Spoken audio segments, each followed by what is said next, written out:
Welcome to the Ranch and Table Podcast, where we discuss all things related to our Texas ranch and our Ranch to Table restaurant located in downtown Rockwall. I'm your host, Lee Wells. All right, welcome everybody. Today is another great day for a podcast, another great day for a great friend, and I'm glad to have with me today another restaurateur, guy that knows a lot about this business and more than I may ever know. And so it's good to have my friend Jimmy Niwa. Thank you, man, for coming out. Thank you. Thank you for having me on. Yes, sir. I've been looking forward to this for a little while. We've had this set up and been going over questions and thinking about it. And so I'm really glad you made the drive out to the ranch and sitting here with me. Yeah, thank you. It's an honor. Yes, sir. Well, I want to kick it off by telling the story, and then I'm going to let you finish the story. The way we met. Right. So several years ago, I had a guy come in, and he was about a mutual friend of ours, Brian Right. Adams, came in to the restaurant, and not the singer, Brian Adams. I have to always clarify because people our age are always like, Right. Brian Adams yeah. came in. No, not that Brian Adams, the other one. And Brian is I would say one of the leading experts in restaurant leasing, facilitating, the financial back end of a lot of what we do, especially lease spaces and stuff like that. Just a great guy. He came in and he said, I've got someone that wants one of these Wells restaurants. And I said, man, I don't know. He said, no, they really do. They really want one bad. And they said, we will want to talk to Mr. Wells. And so I said, where at? After we talked for a while, he said Westlake. I said, no way. There ain't no way. I said, there's no way. I said, I don't have time to get to Westlake. I said, it'd take a helicopter to get me to Westlake. And he said, all right. So he ate and we chatted. Well, about 2 or 3 days later, hey Lee, I got your helicopter. I write about this in the book. Hey Lee, I got your helicopter. And well, then what do? You have to show up. Yeah. Can't say no then. Can't say yeah, he met the condition, Right. So I said, all right. He said, can you make it to Love Field, private side this day? It was like 10 o'clock on a Wednesday or something. And I said, yeah, I mean, if you got the helicopter. So I'm the country boy from, out here in the Caddo Mills, Texas, and I'm driving up, and first thing I see is these high fences around that airport and the cars, and I'm like, this is. I felt so out of place. Right. What am I? too. What am I doing here? Yeah. And so I'll give it away now. It was Ross Pro Jr.'s helicopter, and they were putting a development together and asked for us to come out and look at their space and do something with them. And so that's how we met on that helicopter that day. That day. So I want you to take over now and tell what you thought about that whole deal and how we ended up meeting. Well, so that was kind of similar for me. Brian asked, would you be interested in a space out in Westlake? And I said, no, thanks. That's a little bit too far. He said, well, think about it. And I said, okay. And I said, actually, I have a friend, who has a sushi place. She may be interested in that because she's looking for a space. So Brian called me back and said, what if I got you a helicopter right out there? Okay, I'm in. You're welcome, by the way. I think that was so. Yes, you're welcome. I'll tell you for that one. Yeah, and at the time it was just, well, it's a helicopter ride. Right.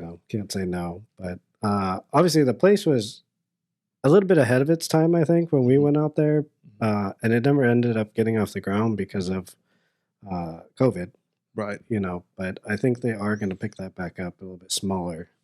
Yeah.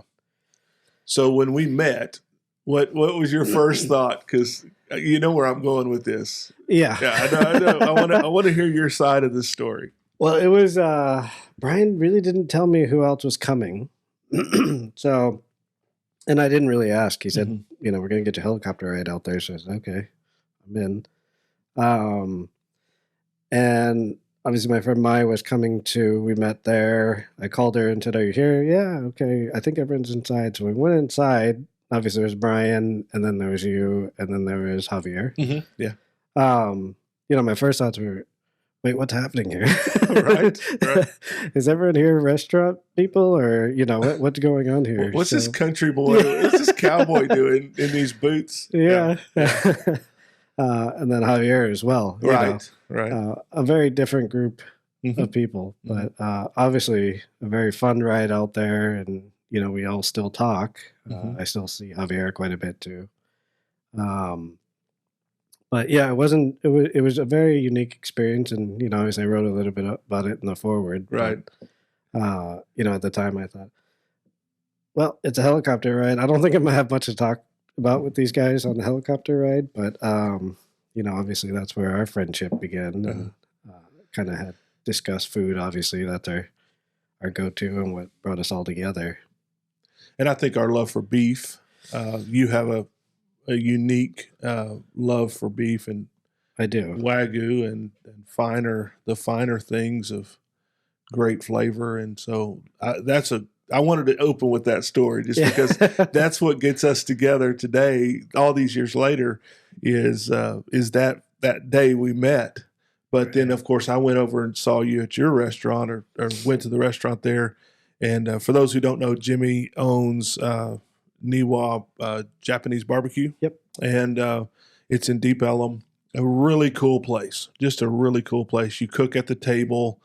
It's a high-end Japanese barbecue concept.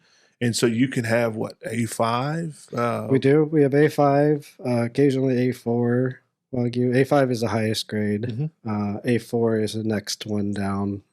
You rarely see A3 or below imported to the U.S. But then we also have American Wagyu, as well as our prime and choice cuts. Yeah. Man, I tell you, the mushrooms, I hope you still have this on the menu, the mushroom pouch. Tell me about that, because I was telling a buddy of mine today about it, and it's still one of my favorite things. So we, post-COVID, we took away the pouch. Oh, no. We used to cook it in a foil pouch on the grills, but because it took up so much space on the grill, and there was occasionally some cooking problems, you know, people would poke a hole in the pouch, try to let steam out, but ended up coming out or boiling over. So we cook it in the kitchen now. But it also allows us to be a little more consistent, I think, with the product. But we do use a mixture of Japanese mushrooms, 4 Japanese mushrooms, and also button mushrooms. We use shiitake, maitake, shimeji, and budapi mushrooms. And then is it a butter? What's in that? Because it's delicious. It's so simple. I hate to tell it. It's delicious whether it's simple or complicated. Well, mushrooms are one of the few foods that naturally have MSG. Okay. Which a lot of people, you know, associate with a bad thing, but it's a very natural form of MSG, along with tomatoes and Parmesan cheese. Most cheeses, actually. You know, there's presence of MSG there. Also in kombu, which was discovered in Japan, which is a seaweed, but that's where you get umami from, or the umami flavor from. So because mushrooms are packed with umami already, we do a very, very simple preparation. It's just, we call it a sake shio. Sake is the Japanese alcohol, or cooking wine. And then shio means salt. So it's just salt, sake, and butter. And that's it. It's delicious. I'm hungry too, so we should move on. But that was one of my. Of course, the beef was spectacular, but the mushrooms were good, really, really good. And when I get back there, I'll let you cook them for me. But I'm getting them. Awesome. And you also do pickles. You do your own pickles. You still do? We do. We haven't done too many as of recently, but consistently we're doing at least 3 to 10 Um, 3 to 10. That's a range for you. depends on the time of year, also what we have in, and then also what we're able to pickle. So during the end of summer, we'll pickle some watermelon rinds. But those usually go pretty quick. Yeah. So they don't last more than a couple months before they're all gone. But we try to pickle as much as we can. It's definitely it's a unique restaurant, man. It's a great restaurant, and so I'm glad you're here today. I was told one of the critiques of my podcast early on was that I should do better at connecting why I know the guest and how I know the guest to the podcast, and so I always try to do a better job of that. But that helicopter ride, then going to eat with you, and then you came and ate with me, and that was really cool because you taught me something that day that I have never forgotten, and I just told someone about it just yesterday. I called someone a liar in my restaurant. I said, "Do you want some dessert?" "Oh, I couldn't eat a bite. I couldn't eat one more bite." And I said, "That's a lie." Yeah.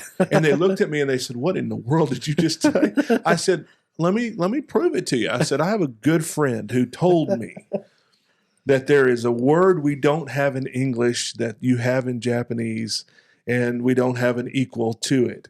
And so tell us what the word is. You gotta tell the story. It's betsubara.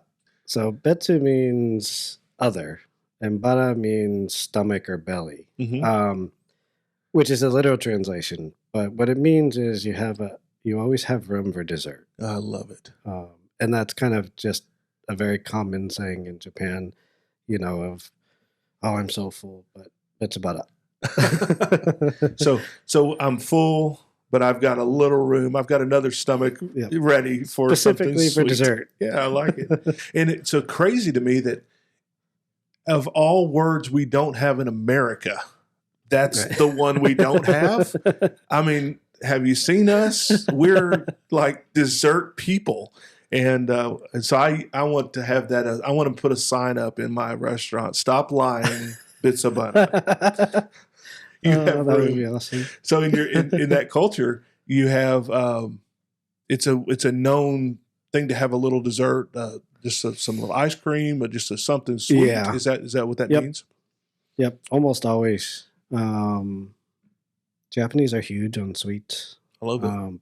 It's very different than here in the States. It's a little bit less sweet, and almost if it's packaged, it's always packaged individually. The packaging in Japan is out there. It's a little bit above and beyond, but you appreciate it a little bit more. And you can consume just a bite or two and be satisfied with it. Right. The other day, I talked about this on a podcast not too long ago about some things should always be free. And that was one of the podcasts that I made up and talked about. But there was a hibachi restaurant that we go to, and we've been several times. Last time we went to that restaurant, we finished up, and they asked if we wanted dessert. We said, "No, we're full." And they're like, "You liar." No, they didn't say that. But they said, "Okay." And they brought the check. But with the check, they brought these 2-ounce plastic cups of some kind of a Oreo custard. And I'm telling you, it impacted me because number one, they didn't have to do that. Right. Number two, they didn't charge me for it. It was just something they wanted to do, which really, that hits me because we're in this business, right? We appreciate people, and it really conveyed that. But the other thing was, it was delicious. Like, it was amazing. Kayla's over here. She's producing today, and she's shaking her head. Yes, it was. And it was just maybe 3 spoonfuls, 4 spoons, but it was just right. It was just enough. And that was, I guess that's just the culture. Yeah. That's part of that culture that they're sharing with us. And I love that. I think I think we could learn a lot from that one action, really. Right. Not necessarily that we should eat sweets every meal, but I mean, I'm good with that. But just that little extra that we should be able to try to do. And anyway, yeah.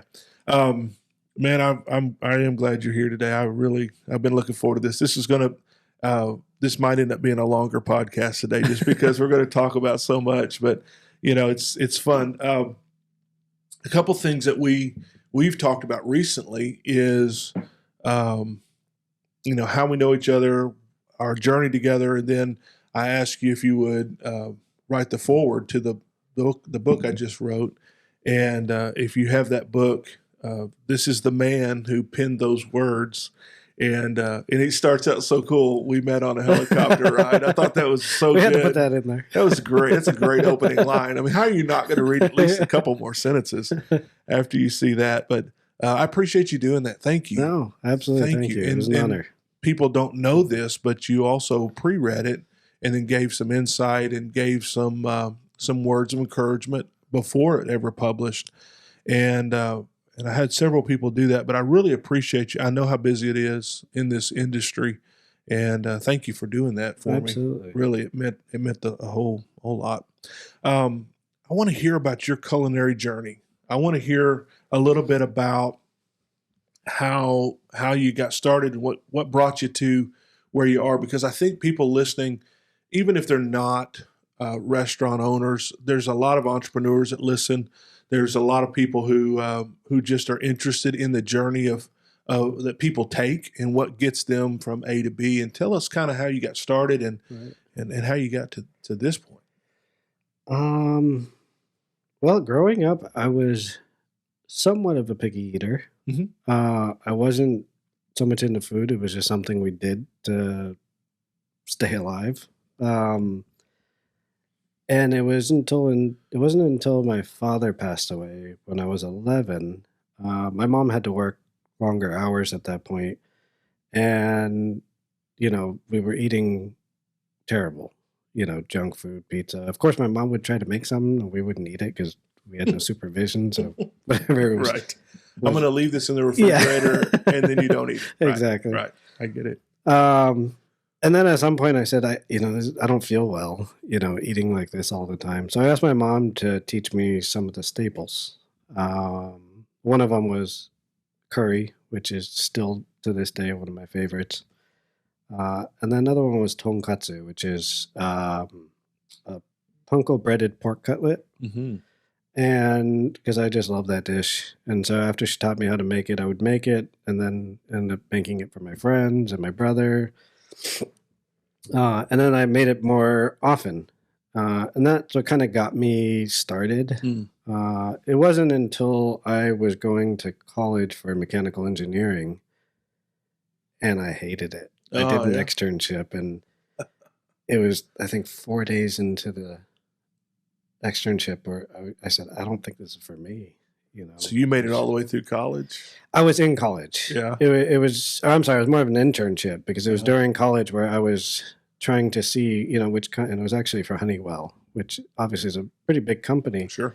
And I couldn't stand it. I couldn't stand every part of it, and I said, there's no way I could sit behind a desk for the rest of my life. So I ended up quitting and going to culinary school. And at that time, I think it was really just a way out. It was what can I do? Because I have to do something with my life. I like to cook. I like to eat. So it made sense. It kind of started that way, but then became a passion. During that time, I was still working at a restaurant and working at multiple restaurants. After graduating, I kind of went down the chef life, and then also kind of went down the manager life, kind of went both directions. Mm-hmm. That enabled me to do consulting. So for about 10 years, I was kind of pulled on one side or the other. I never really did any marketing or advertising, and it was just a friend of a friend or a reference. Can you help us out with this, or can you help us out with that?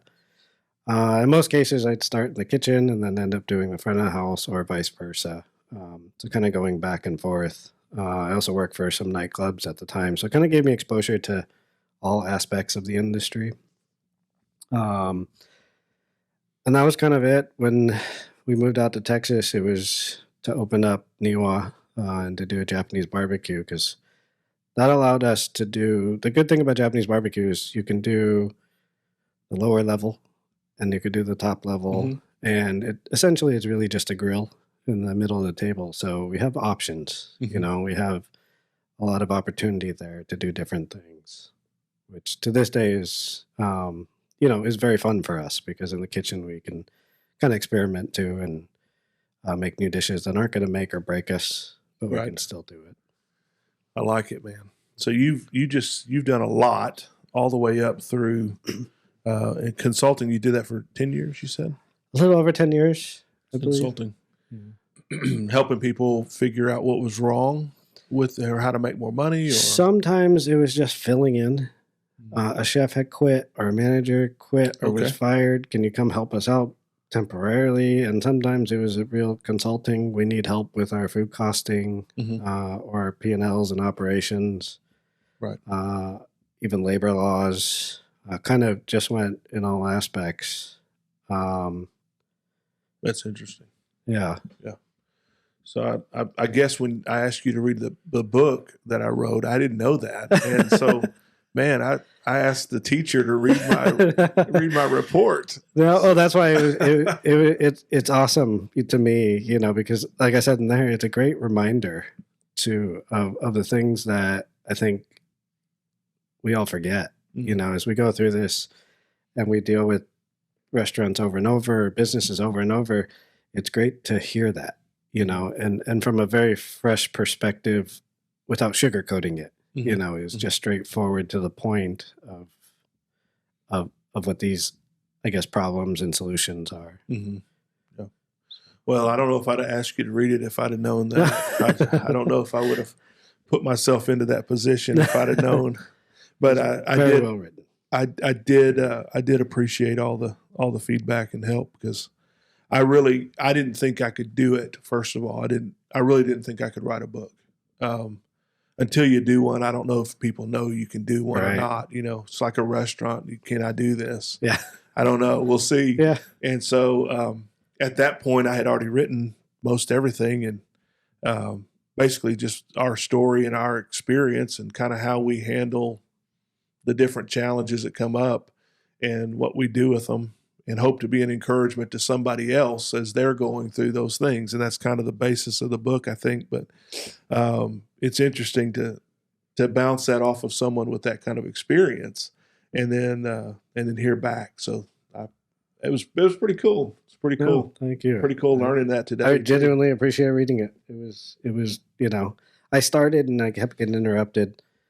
And then going back to it, I was like, okay, I got to finish this because I want to read this. You know, stop bothering me. So I ended up finishing it up late at night, just reading through the night. And, you know, because I was like, I have to finish this. But yeah. That's a good book. Thank you. Thank you. I really wasn't fishing for a compliment. I really appreciate you doing it.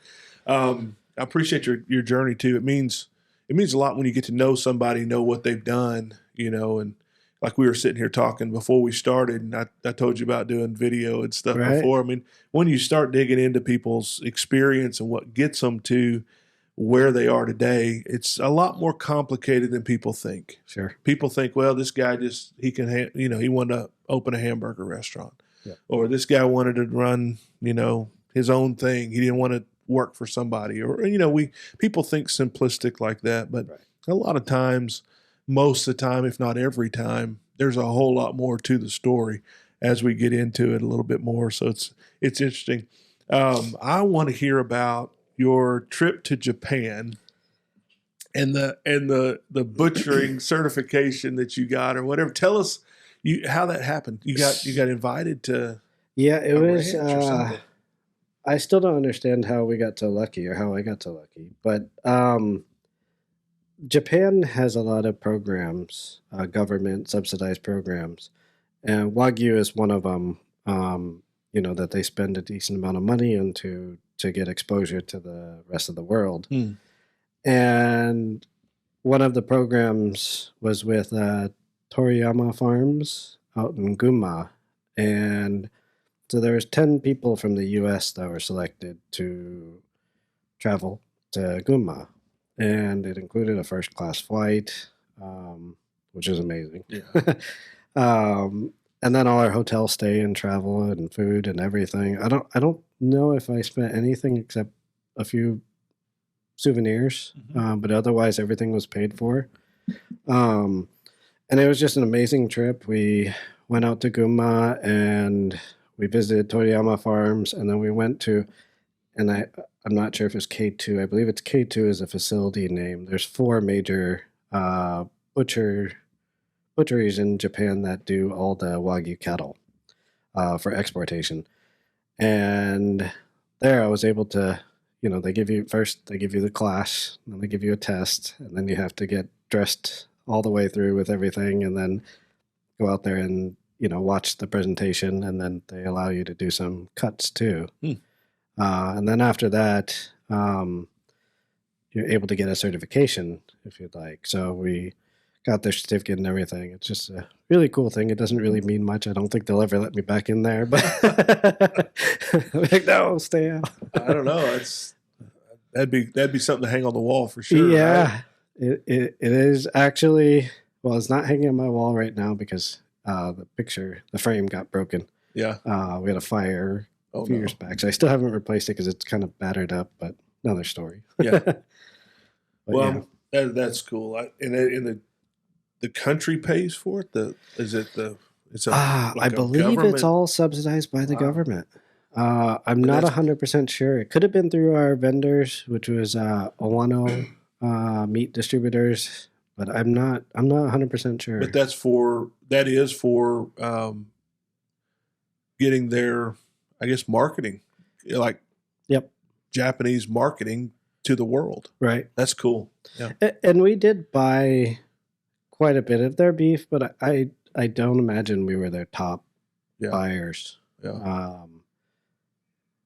They have excellent. Toriyama Farms is also one of those very unique farms. And visiting that farm was just amazing. They are different.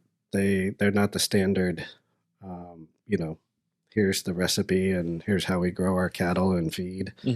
They had charts and everything. They had this giant whiteboard right where all the calves were, where they have all the breeding, and they have the whole family tree there, along with the whole feeding cycle. And when we got there, they covered up the feeding cycle. Oh, because that's their proprietariness. Secret. Yeah, that was their secret.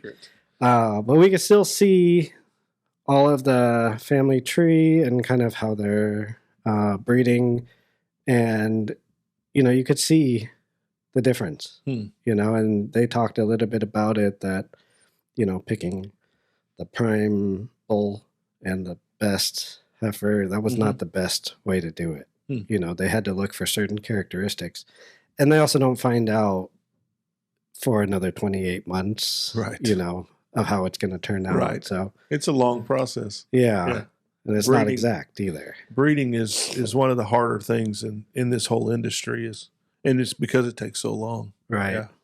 We've swapped out bulls. We've changed bulls almost every 2 years since we started our breeding programs, just because you get them in there, and then they go to work, and then it's 9 months, and then it's another 2, it can be up to 2 years, really. We can tell a lot by the way the calf looks when it's born, right, and how it's developing up in the first 3 or 4 months. We can tell a lot right then. That's still a year plus, to get any feedback on that one bull. Right. So it's a lot to it. I can imagine if you're really being graded and judged, and your government's watching, and I mean, I can imagine the pressure that they're under to get all that right. Yeah. But that's a cool story for sure. What do you think some of the difficulties in the restaurant business are today? I know we've had COVID. I know we've had the supply chain issues that hopefully have subsided some. For the most part, I think they have. What do you think? What do you think it is? And really, this is for any business, but specifically what we're talking about today, the restaurant industry. I mean, there's We've got inflation. Yeah, inflation one. obviously is a huge factor. I just had a sandwich on the way over here, chips and a drink, and it was $17. What? And It's crazy. was like, wait a minute, what did I do? What did I wear? Right. But You didn't ask me how I want my steak cooked. Yeah. It's a sandwich. But I think obviously inflation is definitely a huge aspect of it. But I think the challenge that we are going to face for the years to come is going to be labor. So much of it is being replaced anyways by automations, or being replaced in the factory side. A lot of restaurants I see that are fairly successful are using frozen products. Products that just come out of a bag or a box and are thrown in the fryer or the microwave. That a factory put together. Yeah. So in that case, it doesn't really require any skills there. So, chefs and line cooks, I think both of them are becoming harder and harder to find and to staff. So let me back up real quick. For those that don't understand, there are a lot of our chain restaurants, and I won't call their names. I won't be disrespectful. I don't think they would care, but I don't want to come off as disrespectful to anyone. But a lot of our chain restaurants, whether it be Italian food or other, their products are like their sauces are put in a bag. Their soups are put in a bag, frozen, and then the only skill needed is thaw and serve in the kitchen. Versus what you do, what I do, is very specific. The skill level is very high in how you cut, how you handle, how you work with the different products. So just to explain to those that are listening, what used to take a chef to measure, understand, sweat in the pot, work it, and then make this soup is now basically done by a machine in a factory, packaged and then defrosted and served on your plate, and then charged, $30 for that. And they may taste great. They taste good, and most people won't know the difference. Right. Which is part of the problem. Not that it's anyone's fault, but part of the growing problem. Yeah. And and to be honest and fair to them, they're just trying to make a profit as well. Right. They're really just trying to find a way. We talk about fast food and how often on this podcast how it's not what we do. A lot of your fast food doesn't need any skill in the kitchen. They just have to use their tongs to pull their different products out to put into a wrapper. Right. And that's all they have to do. There's no cook times. There's no anything. It's just a button, a smart button that knows what product's in there. Right. And that's it. Yeah. So skill levels of all your cooks and chefs and lines and preps, and then the fact that people just they feel like they are worth $50,000 a year. That's a problem. That's a problem as well. We actually, when we hire, we usually do what we call a stage. We do a 1-day stage with all of our, everyone in the kitchen. So we have them come in one day and we say, let's try this out. If it doesn't work, we pay you cash and part ways. We've done that. And if it works out, then we put this on our payroll. Right. And one of the things that I look for most is we feed these guys. We have them taste everything. And when they have no passion for it, and when they're eating our food and they're, okay, I get it. They're not excited about it. Even if they say, oh, I don't really like that, to me, that shows that they are paying attention, that they care, that they want. They have an opinion. Yeah, they have an opinion, but a lot of these guys are just there to cook, and they couldn't care less. And to me, that tells me that you couldn't care less what you're serving the customer. I want to see that you appreciate this, and if you don't, then it's not a good fit. You should be working somewhere where that's all you're doing, So that's one of the things that we really look for, because it's very difficult to instill that into someone that I don't think we can. Right. You either have it or you don't have it. Right. Yeah, for sure. Yeah. So we've got the What else you think? We've got the labor issue is a big issue. I've got plans that I could put into place pretty easily in a couple different areas that if I had the labor force for it, I would already be doing it. I've been offered, spots to open and opportunities to walk into. My fear and my hesitation is, how do I staff that location? Hard enough to keep our location staffed as it is. Just when you do, something happens. Oh, we're finally staffed. Nope, no, we're not. No, yeah, that's exactly right. Kayla's over there nodding her head really hard. She helps me with all of that. Yeah. As soon as you get your full staff, you got your full schedule. There goes somebody. We've been really blessed to have some long-term help. We talked about that before when we were outside. Yeah. We've had some long-term help with us that stayed with us, and I appreciate those guys. Absolutely. Really, really do. And more than I even can tell them a lot of times. They just get tired of hearing me say good job, but I really appreciate people who can stick with it and learn a skill and be good at it. Right. You would think cooking hamburgers would be easy. You would think I can cook a hamburger at the house, or I got a grill, I can do it. But when you start multiplying that times 20 or times 40 tickets, and you start multiplying those tickets by how many are on there and how many are singles, doubles, how many are cooked different ways, it gets a little more complex, when you're doing that. And then you've got to worry about timing with bread and toppings and then serving a hot burger. Yeah. Now all of a sudden you've got complexities that people at home don't have. Right. And don't ever understand. So guys that are in the kitchen, and the same is true for you guys. I mean, you probably have other complexities I don't even understand.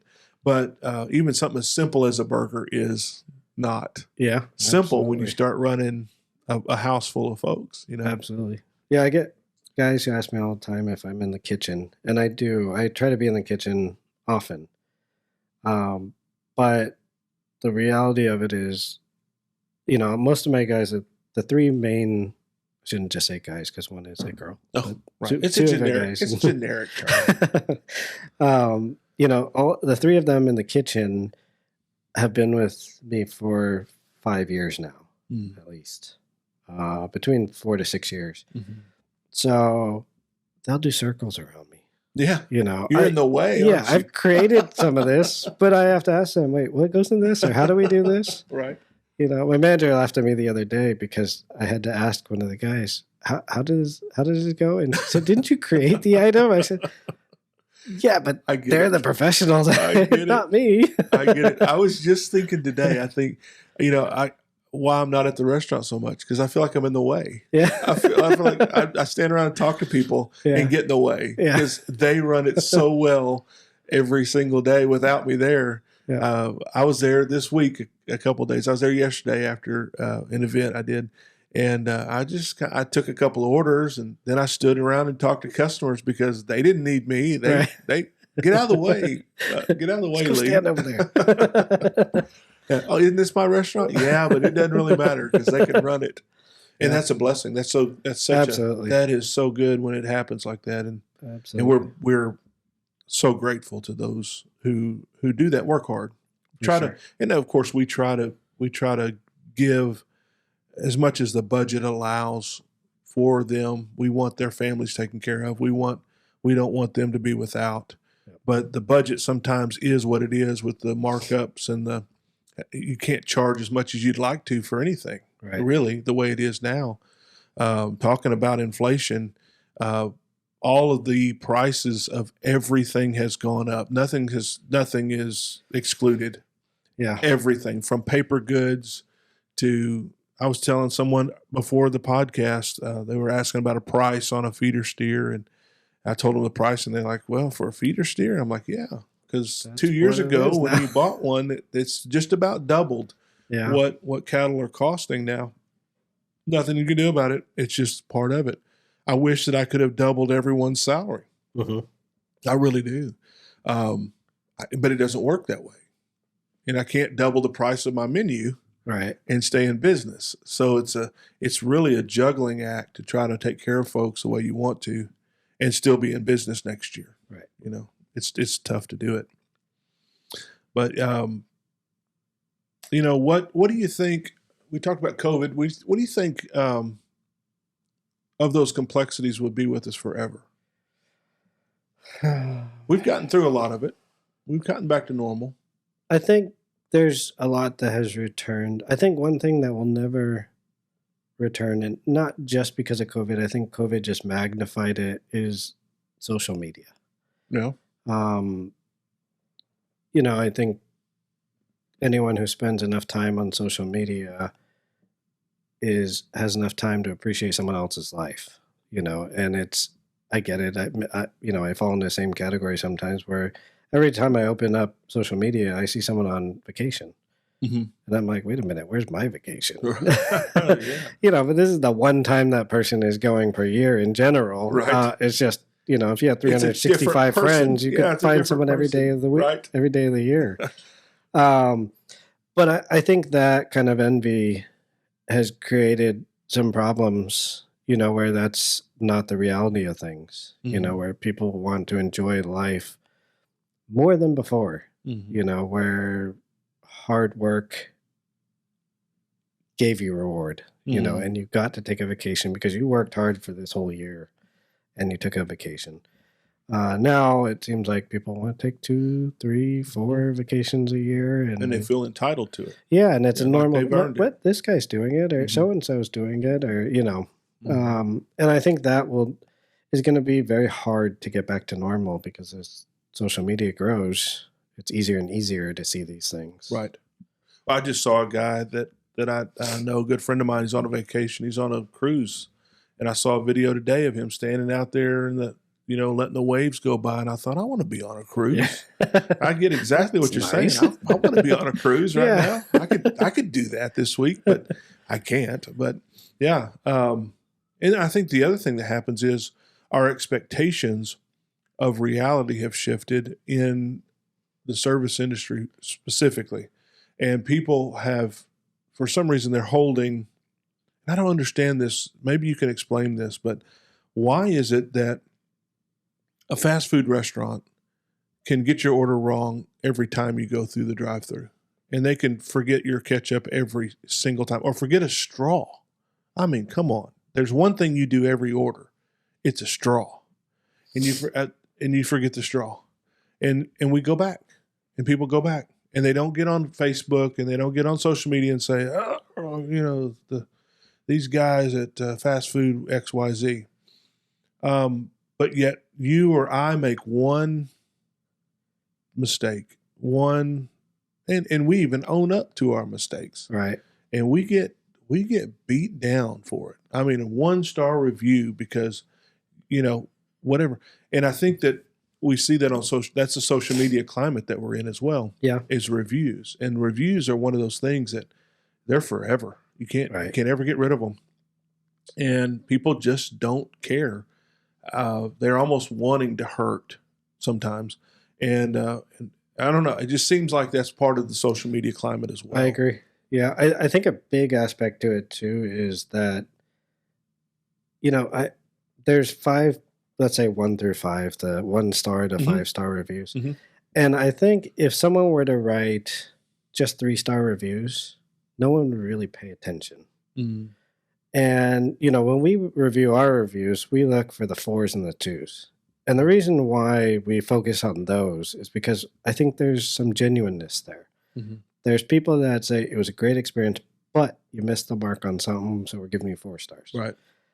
Or the 2 stars is it wasn't terrible, but something went wrong, and I'm upset, and it wasn't fixed. You know, and that's where you get the 2-star reviews. And the 1 is just someone being ugly. It's someone who's angry. And most of the time, they're not telling the truth. Because they know, you know, if you gave a simple, well, you know, the server walked by me once and didn't refill my water, so I'm giving you 1 star, everyone will roll their eyes. Right. You know, and say, what? That's it? So then it becomes the server walked by me 20 times. I even called his name, you know, Right. and blah. And you just gotta make it big enough to where people read it and say, "Oh yeah, that's ridiculous." Yeah. You know, I'm never I going feel there. your sympathy. Right. Right. It's true. I tell you what's confusing to me is when people say, excellent, really great, can't wait to come back. 4 stars. 4 stars. I'm like, Hang on, wait. Where's the What? rest of this? what am I missing? Yeah. Like what? And then you're like, oh, okay. You're the professor that says no one deserves a perfect score. And so you're going to find fault somewhere. Yep. And then I say to those people, you don't understand the way the scoring system works. Right. You know, I should be able to get a 5. Yep. If I'm in your class, I should be able to get a 100 if I do everything right that you said. But anyway, yeah, reviews we could talk for hours about reviews. I could go on for days. They're frustrating. They're rewarding, but the ones you can get 4, 5 stars in a row, and the 1, 2, 3 star hangs in your heart for a day or two, because people don't realize how much we care, how much we work, how many hours we put into these things. And I'm not asking for sympathy. I'm not asking for a slide on something that's wrong. Right. But whenever somebody comes back and it's not fair and it's not quite what it should be, or they're not telling the whole truth, then you're like, they just kind of stick there, don't they? Yeah. Can't get rid of them. One that sticks with me is and this wasn't at my restaurant. This was before, when I was managing.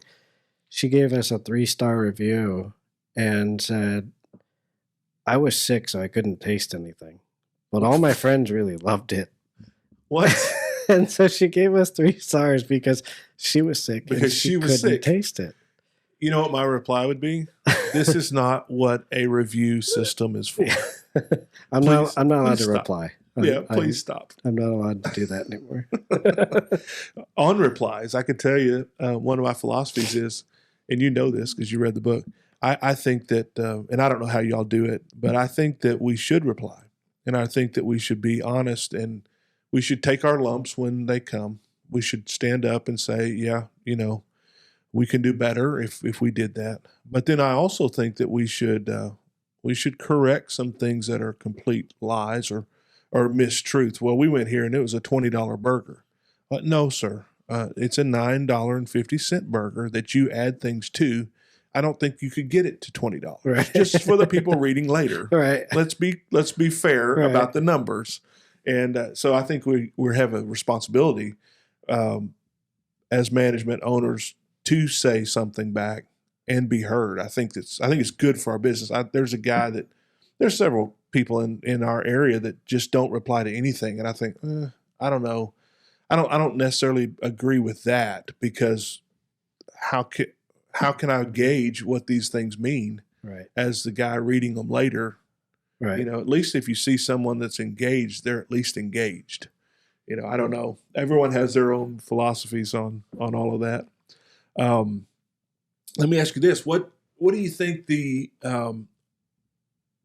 one of your overall biggest factors in successfully navigating a restaurant or a business? What do you think one of the biggest things that you have to do well every day? We'll have to make this the PG version. So has to be PG on my show. Don't mess it up. Okay. We get you. We get you. We get you. Doing consulting, that was the number one thing that I think I discovered is it was almost always due to an ego. The problems were almost always because of someone's ego.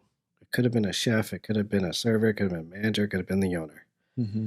Someone's ego caused these problems, because a lot of these problems we're made aware of, but someone had too big of an ego to do anything about it. That's really good. Or, no, this is the way I cook things. If you don't like it, get out. Right. A lot of that is kind of just ego based. Is someone is too egotistical to say, how do we fix this? Or should we fix this? And have a genuine open conversation or thought process about it, rather than say, no, this is the way we do things. Yeah. And I think that's when you say that, there's a couple restaurants that come to mind that are not very successful. They hang in there, but I know some owners that are that way, and they're like, "This is how I do it." Right. Well, then you get what you get. Yeah. You limit yourself. Mm-hmm. I was on a conference call earlier today, and the person asked me, what do you see when you see restaurants that fail? And I said, I see restaurant owners a lot of times as hard-headed and stubborn. And the person asked me, do you think that you ever were that way? And I said, no. I think one of the keys to my success has been being open-minded and not knowing everything. Because we opened up a restaurant. I didn't go to culinary school. I didn't ever own or run a restaurant before, in the food service business. And so I entered the space with humility. Right. And I told that person, I said, I think one of the most attractive traits a person can have is humility. Yep. I said, and I even said that yesterday in a speech. I said, I think one of the most attractive things that we could have in our life is humility. I don't know of anything that's more beautiful than that. Right. And that works in business, that works in the home, that works in life, Right. And I think that, I think you're right. The people who don't have that, they suffer, and they never know the reason. Right. They never it's someone else's fault. They always, they can't accept that it's their call that messed that up. That's a great answer. Having some humility in life, I think, helps us if we can. And I don't know, I don't always hit that mark myself, but but I sure I'm want by no to. means Not always the example, but I sure can preach it. I was telling that same person today. I said, one of our greatest moments in our marketing that we have had came from a bad review, and a humble approach to a bad review is our brand on top of the bun. Right. Somebody said, they were talking bad about us, and they said, something about putting your burger in a bag, that, whatever. I said, fine, I'll show you. And so I put it on a plate and, eco-friendly stuff, and made it look cool and put that brand on top. And that was the best thing I ever did. Looking at that bad review that way is one of the best things I ever did. And now people take a picture of it before it goes on check-in or social media, or at least it's sitting in their phone, even if they don't put it anywhere else. Right. And they're scrolling past it, seeing Wells all the time. Yeah. I told the person today, I said, I don't think a Wells burger would mean what it means today without that brand on top. It would just be another burger. Right. And so it came out of a bad deal, really. Right. But me not knowing what I was doing is, turned out to be all right for a little while there. Right. And so, I know that seems like, anyway, the restaurant industry and chefs in general kind of have that tough exterior, a lot of sleeve tattoos, a lot of, rough and tough guys and ladies, and it's cool, whatever. But then that also kind of comes along with that tough exterior of not being able to be taught or told or whatever. Yeah, great answer. Well, man, tell me some about your future, what you've got planned right now, because I know you've got your hands in a lot of things. I don't. I just do one thing all day, every day. But no, no, you don't. I know you've got a lot going on. The other day, you brought me some brisket jerky. Yes. That I'm trying to do better. I'm trying to lose some weight. I've been doing keto. I've lost 30 pounds. But then this jerky keeps looking at me through the plastic window of the bag. And it's the most delicious. This is not an infomercial for Niwa, by the way. This is my podcast. But I have to give honor where honor is due. And so tell me about the jerky. So the jerky's kind of funny. It's an interesting kind of tangent, because when COVID happened, we didn't get notice. I think it was March 16th or something, where we just got the notice from Dallas that said all restaurants are closed. Mm-hmm. So I walked into to the walk-in and I was like, we've got hundreds of pounds of beef and I don't know what we're going to do with it. You know, like even if I tried to give it away or whatever, it would take a lot of time and effort. And so we said, you know what? We're just going to jerky all of this. We had the dehydrators. So we just started messing around, you know, and I always wanted to know what would happen if you jerkied a skirt steak, a ribeye, a New York, a hanger. And it's not practical, you know, to do that. But we were given the opportunity because we had no choice anyways. So we started jerking all of it and I learned a lot. We also had nothing to do because we were closed, you know, so we had all the time in the world to you had to close your restaurant? We did. We closed for, I think 6 months almost, 5 months. I never closed. After COVID. I never closed a day. It was Dallas. Dallas I just never said, closed. That's it. Today you're done. No, we had to do takeout. We had to give everything out the door. Well, we could, I think, have done some takeout, but we're not a takeout restaurant. Yeah. So, you know, we ended up, during COVID, we ended up doing what we called shelter boxes, where we would do full-size steaks and marinated stuff and, you know, sell big boxes. Yeah, we did family meals. Yeah. Family meals, yeah. So we did that. But when we first shut down, we had a lot of meat that we decided to jerky. So we kind of just messed around with it and came up with a ton of different styles and recipes. And we had done a few with Eye of the Round, which was an American Wagyu Eye of the Round. And that was kind of our staple. We sell it in the restaurant. You know, we make a batch and usually sells out and that's it. The one that I brought to you the other day, this was more of kind of a project of doing a new style jerky. And that uses the brisket cut that you had. And it's done where it's cooked over a very long period of time. It's not it's not a quick one. It's a 12-hour for the first dehydration and then a 2.5 to 3 hour for the second dehydration at a much higher temp to caramelize some of those sugars on them. Right. It is sweet. It's sweet. It's so good. And it's crispy and it's so thin and it's kind of juicy. So good. So yeah, that was kind of one that mixes. It's kind of a Laotian style jerky with kind of Japanese flavors, but we use a Peruvian pepper in there. So it's kind of just the last 3 years of tinkering around and messing around of just trying different stuff. And this one kind of stuck. It has so many different flavors in it that it has a predominant flavor that you're left with and you remember. But as you're eating it, it really does take you on a journey. And I feel like I'm walking in the mountains of Japan as I'm eating this. It's really cool how it works. Thank you. The flavors in that are so deep that I didn't understand it whenever I first took a bite of it. That's how cool it was. For our first bite, I was like, and then it grows on you. It's like a good song, you know. The first time you hear it, you're like, "What is this?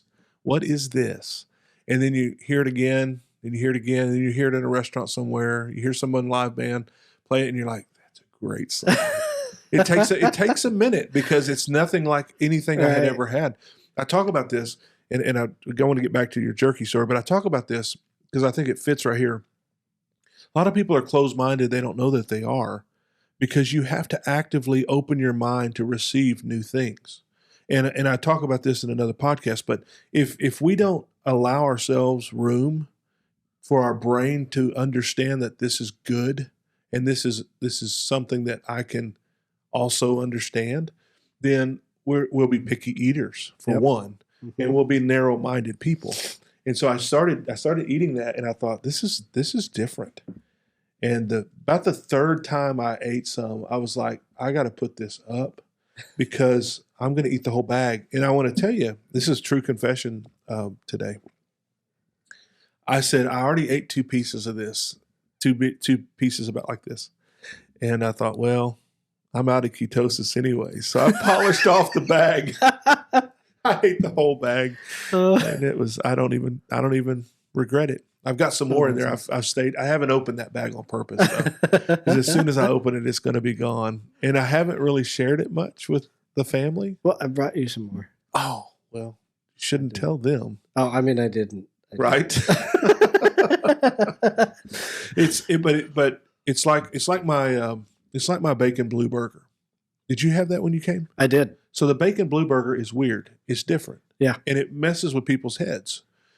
But it's like my fourth top selling burger every year. It's and good. that's crazy compared to the number of people who don't even eat blue cheese. Right. Right. Right. And you have that peanut butter sauce that's on it. Well, that does, and pickles. Yep. And those things don't necessarily go together in any world. But when you take a bite of it, your brain goes, oh, that is good. That works. That really does work. It kind of tones down that blue cheese. The pickles kind of pick it up with a little salt. And then you got the bacon and caramelized onions. And it just, and the blue cheese, it works. But if you're closed-minded, it will never work.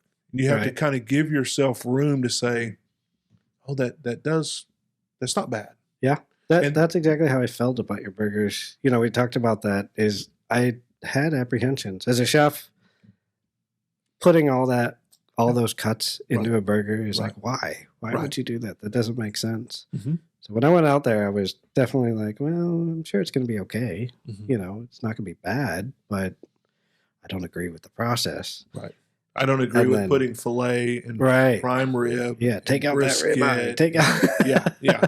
And you know, I got a lot of that from a lot of guys that cut meat. A lot of ranchers. They're like, oh, that's disrespectful. It just goes against the conventional process. It does. But you know, and when I first came, we had the blue cheeseburger and just the Wells burger because I wanted to try, you know, just the patty, you know, without too much going on to where I could taste the meat. Right. And that was it. You know, if I stayed super close-minded, I wouldn't have come. Mm-hmm. But, you know, saying, okay, I want to see this. I want to understand this. Mm-hmm. And that's always how I've been is I'll try food that I don't think I'll like because I want to see I'll try anything why other people like it. Sure. You know, at least understand that aspect of it. But same thing with your burger. I was like, whoa, I get it. Mm-hmm. It makes it worth it, you know, and obviously from the business aspect, I'm thinking, okay, does this make sense? You know, right. Economically, does this make sense? Right. But, you know, besides that aspect of it, the burger was, you know, different, amazing. It really has a beef flavor that isn't typical in most burgers. Right. You know, a lot of people add in beef flavoring too. But. Well, it's almost the best way I've described it, I think, is it's got a bouquet of flavor. And I know that's kind of a weird way to say it because usually that's like a wine word or, you know, something. But that's the best way I know how to describe it is you have different elements of beef. I was in a restaurant, very nice restaurant in Franklin, Tennessee, and they had a filet burger. And it was the first time I ever had like a $25 burger. Right.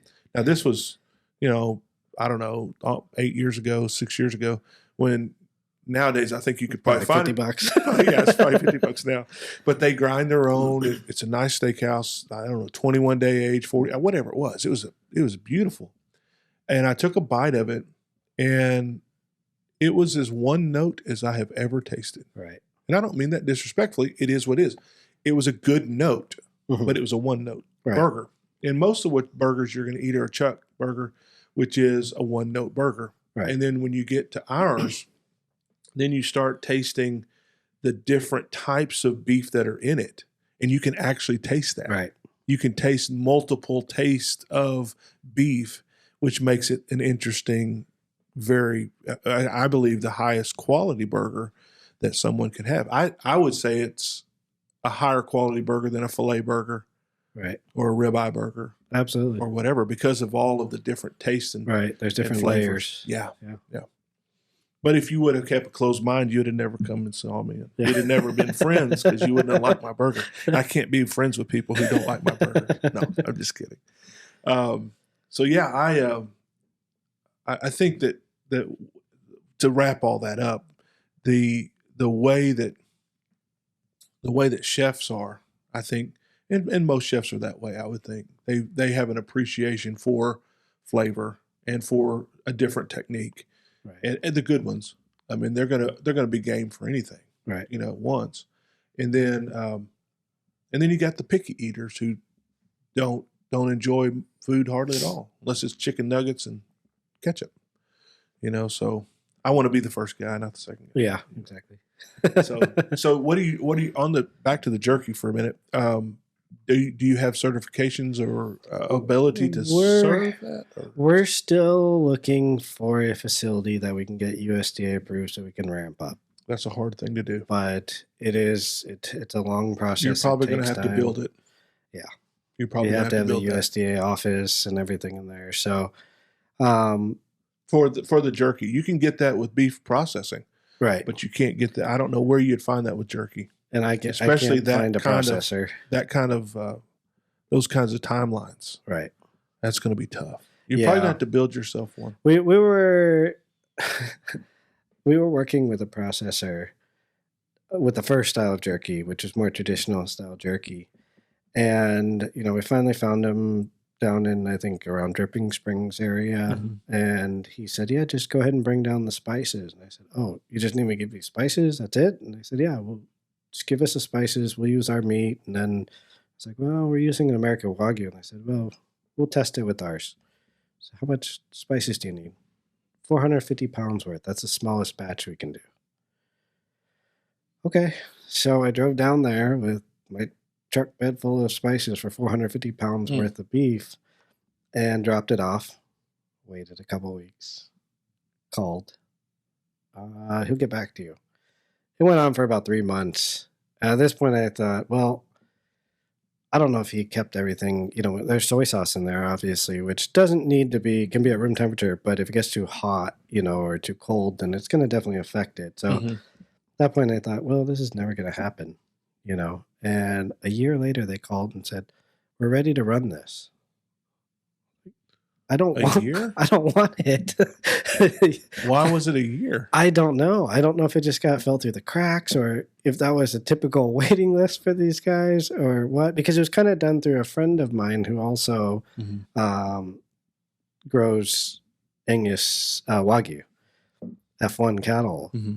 So he kind of brokered the whole deal and said, yeah, let our processor run it. Mm-hmm. And so a year later they called and said, we're about to run it. I was like, no, don't do it. Just keep it. Throw away those spices. I don't want them. It's been a year. Yeah. So yeah, finding a facility has been tough to say the least. But I know a guy who was building one before COVID for jerky and beef sticks, and he wanted to be USDA and all that.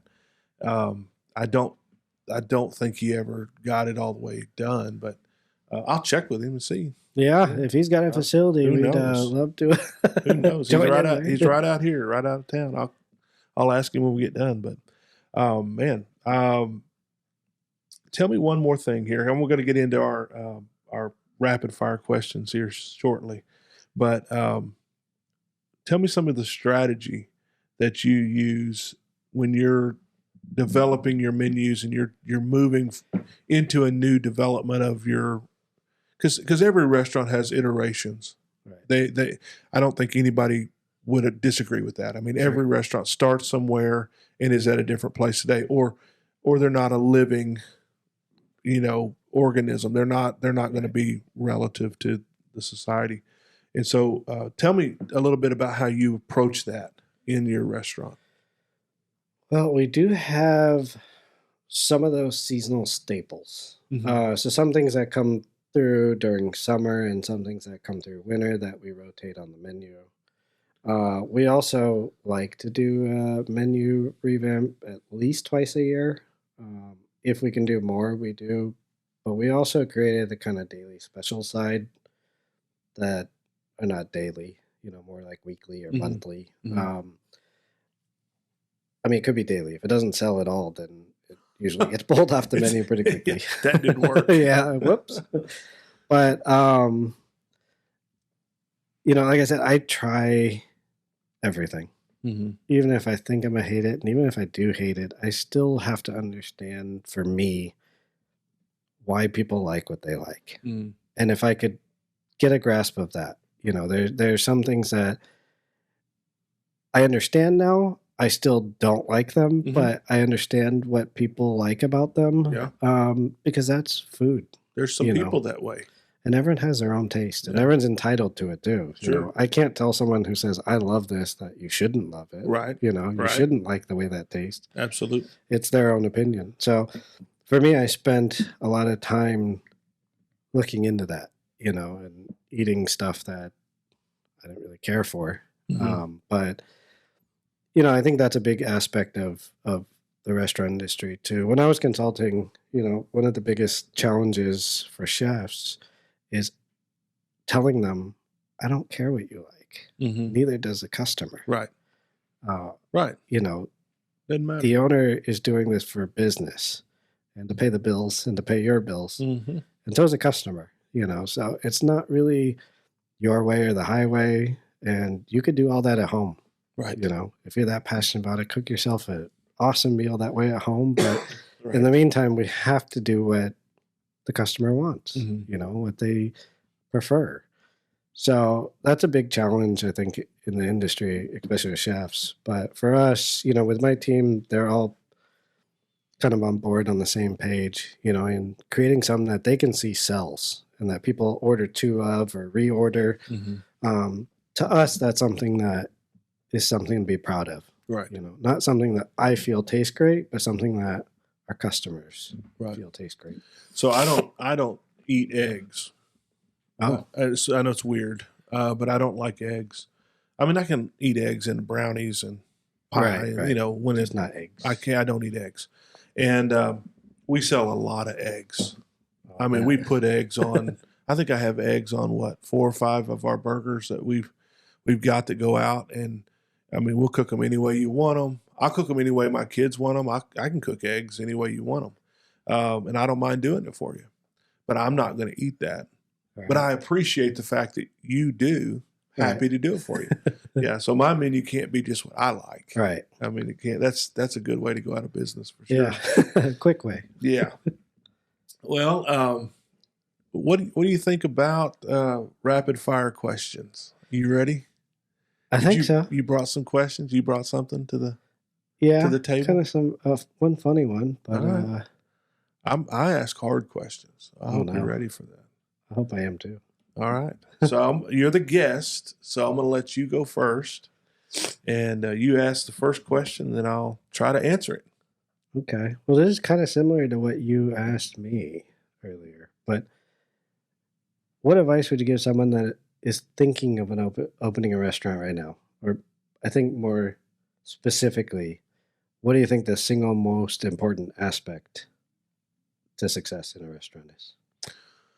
Okay, good question. I think that you have to have a product that is marketable. And what I mean by that is you have to make the case to the public that you're different and better at what you do than anybody else. I believe if you can do that, you can stand on in front of your building and expect people to pull in. If you do something that everyone else is doing with the same products everyone else is using, you don't have any reason to bring someone in your parking lot. So I think that's first. Secondly, you have to give the customer service that a paying customer deserves. And I think if you can do those two things, I know you asked for one, but I think you do those two things, you can be successful just about anywhere. Well, that first one ties into Cheeto. Yeah. Yeah. You ready? Yeah. All right. I've asked this question before, but I liked it so much I was going to ask you too. Uh-oh. If you are forced to make a career change today and you could magically do anything in the world, you're good at it, you can do it. What business would you start today? Ooh. Not a restaurant. It's a different career path completely. Total. And we know it's not going to be mechanical engineering. Yeah, it definitely wouldn't be mechanical engineering. You know what's funny though is because the reason why I got into mechanical engineering is I like to use my hands. Yeah. And I have to know how things work. As a kid, I would get myself electrocuted all the time because it just baffled me. Same. There's power coming through this. Yeah. Let me open it up. Let me see what's in there. Same. So I think somewhere along those lines, I think maybe even architecture or something where I could build something would probably be it.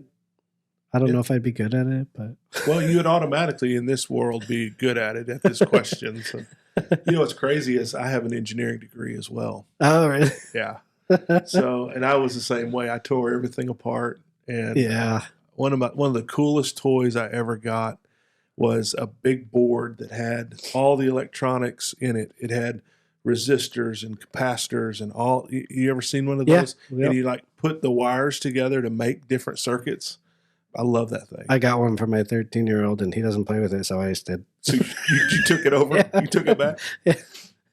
I don't blame you. I would too. What you got on your second? Oh, so rather than 5 years later, 5 years ago, are you doing anything close to what you think you would be doing? And if not, what did you think you would be doing now? Okay, 5 years ago, we had just opened the restaurant. And for 2 years, I ran that restaurant every day, open to close. So 5 years ago, I did not imagine being free enough from it to do anything that I'm doing now. So no, I would not have had any clue at all that I would be on a podcast or writing a book or coaching other restaurant owners. No, I don't think I would. I don't think I could have dreamed that I would be doing this. Where'd you think you would have been? Probably just continuing to just grow the business and be in the restaurant every day. I think that's probably where my mind was there, Right. and probably had needed to be. Yeah. And I think if I were anywhere else in my mind, I wouldn't have been successful. But I wanted to make sure that got up and going with the culture and the quality and the customer service that it runs with today. So my mind at that point was, I'm going to be here every day if I have to. Right. So, but yeah, I wouldn't have ever thought that. No, no, I'm not going to lie. I would have no clue that I'd be doing what I'm doing today. That's a good question, though. All right, what's the biggest life lesson that you've learned in the restaurant business? And now I'm not talking about the restaurant. I'm saying in life. What have you learned through running your restaurant business? A philosophy. I think to deal with the problems at hand and just take it day by day. I think good. In the restaurant industry, it's so easy to lose control.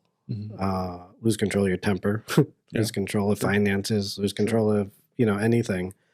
Where I think if you took a step back and just thought about it from a third person perspective, it makes it a little easier to deal with. I think everyone needs to act as if they had a boss, It's like, well, what would my boss want me to do? That's really good. Yeah. That's a great way to say it. I've never heard of it that way. Because a lot of times we get in business so we don't have a boss. Right. I've always considered my customers my boss. Right. I every day I walk in, if I'm there every Saturday. So, but if I get a bad review or we get somebody call in about something, the customer's really the boss, and I always want to do well by them. Right. I want to make my boss proud that I'm doing a good job for them. Yeah, that's good. All right. All right. So this one's kind of funny. It's actually an interview question that I ask when I'm hiring someone. Okay. But I'd be curious to hear your answer. Okay. If I were to ask one of your family members one good thing, one bad thing about you, what do you think they would say? Oh, okay. Which family member? Up to you. Okay, good. I'm not going to talk about my wife. Good choice. Okay, good and bad. Okay, on the good side, we'll start with the good side. I think that my kids would say that I'm a good dad. I think that they would.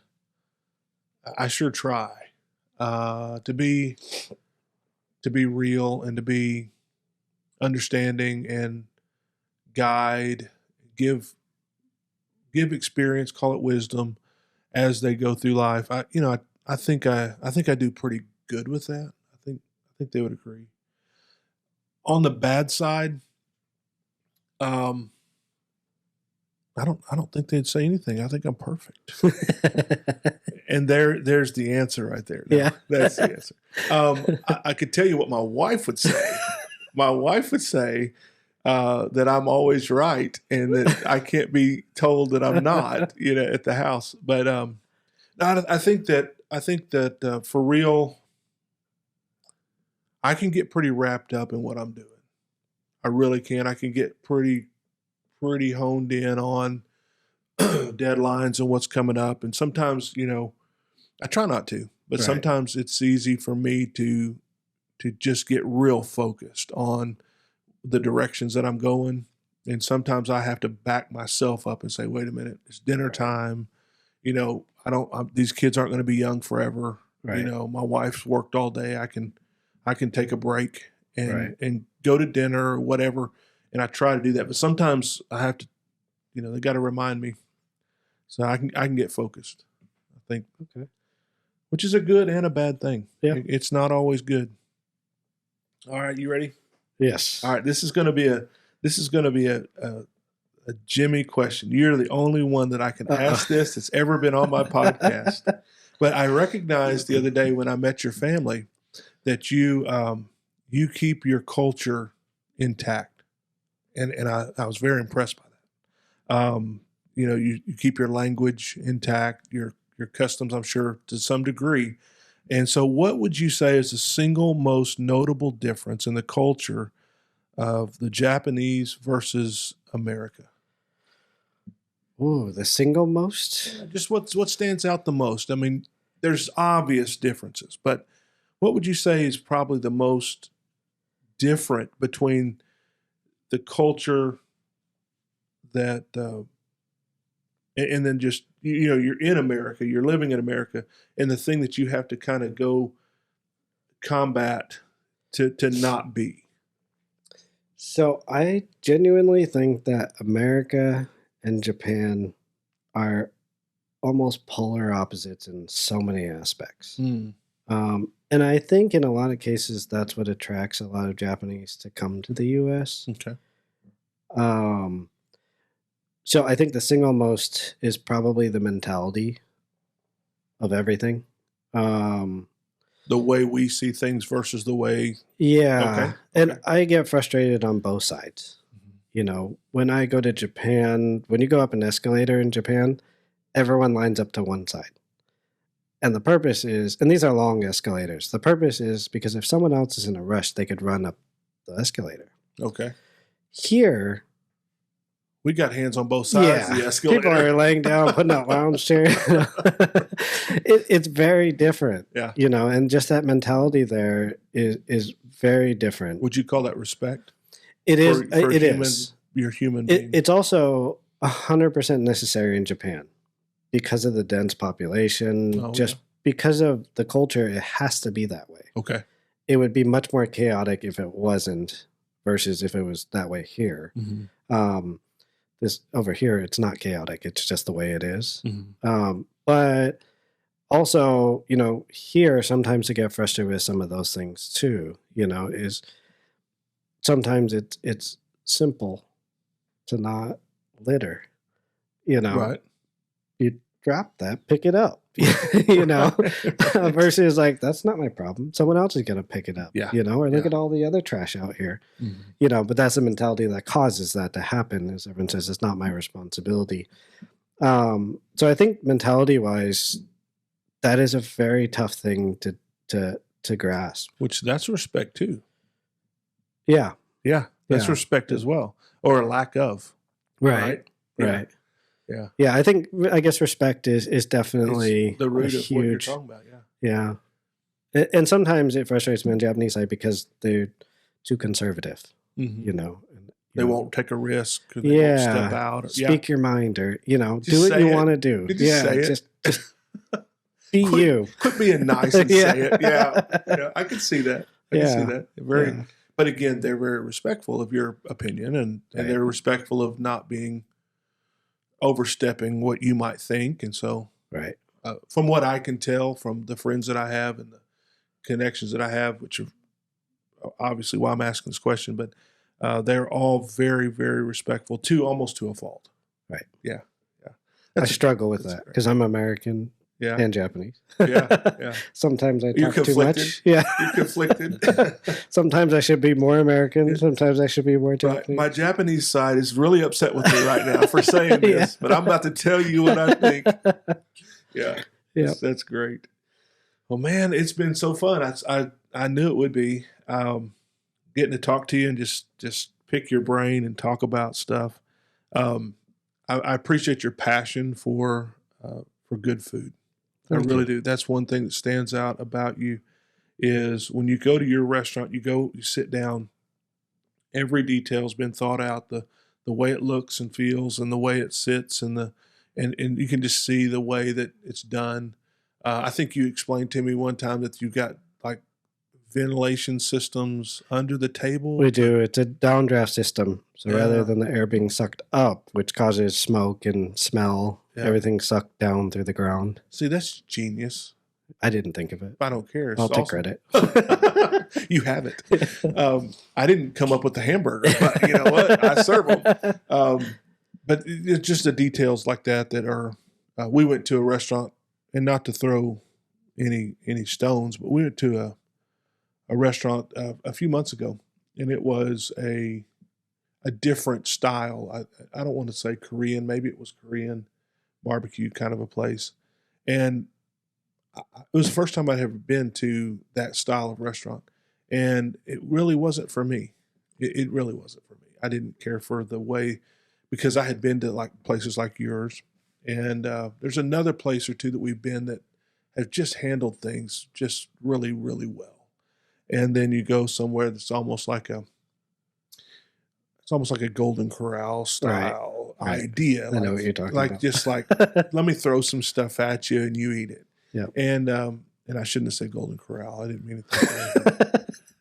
They'll be okay. They'll be okay. I don't think their stock will dip. Yeah. But anyway, it's just different. And I appreciate people who pay attention to those details because they really do matter. And we sure try. We sure try to. Sometimes I wish we had a nicer place. Like I wish we had a more, like it could be more upscale, but it just is what it is. That house is what it is. It's perfect.